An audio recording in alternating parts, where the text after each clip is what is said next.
Sinampanan ng reklamo ang apat na caretaker na nagdala pa Maynila sa Calabao na nagwala at nanuwag nitong araw po ng Sabado. Ang katayan naman kung saan nakatakas ang nagwalang Calabao, hindi pasado pagdating sa kalinisan.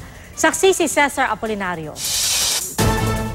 Nitong Sabado sa estasyon ng pulisya nauwi ang kalabaw na ito imbis na sa isang palengke matapos makatakas sa katayan ng Mega Q-Mart. Gumala ito sa Aurora Boulevard sa Cubao at pumasok sa ilang establishmento kabilang isang call center office.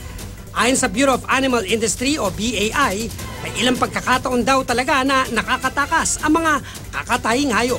Bagamat may kaukulang papeles na mag-operate bilang katayan, hindi naman kinikilala ng National Meat Inspection Service o NMIS at BAI ang palengke dahil hindi raw ito pasadong katayan sa kanilang standard. Ayon sa NMIS, 2011 pa raw nila sinabihan ng Quezon City at Mega Q-Mart na ipasara ang katayan. Bukod sa seguridad ng mga tao, questionable raw ang katayan dahil may banta sa kalusugan at kapaligiran, lalo't bawal magtayo ng katayan sa tabi ng ilog at creek. Unang-una, hindi nga tayo pumapayag sa bahay katayan na malapit sa palengke. Ito ay nasa palengke mismo, nasa basement siya ng isang palengke.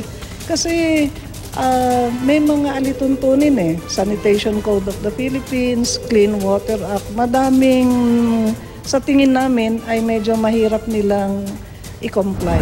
Dahil walang batas sa pwede magparusa sa hayop na nagwala at nanakit ng tao, apat na caretaker nito na nagluwas mula Naga pa Maynila ang panagutin ng reckless imprudence resulting in physical injuries. 3 kasi ang nasuwag ng Calabao. Ito lang po yung parang unique at natatanging pagkakataon na nag-wild po yung Carabao. Kaya hindi po sufficient yung nilagay nilang i-restrain, kaya nakatakas po sa kanilang grip yung Carabao. Pagkababa sa truck, siguro nakaamoy siya ng dugo. Nagwala siya. Tapos sinahabol. Kaya sinusuwag na kami. Pwede rin daw habulin at panagutin ng LGU gamit ang cease and desist order. Sinubukan namin kunan ng pahayag ang Quezon City Government at Mega Q-Mart pero wala silang sagot. Cesar Apolinario ang inyong saksi.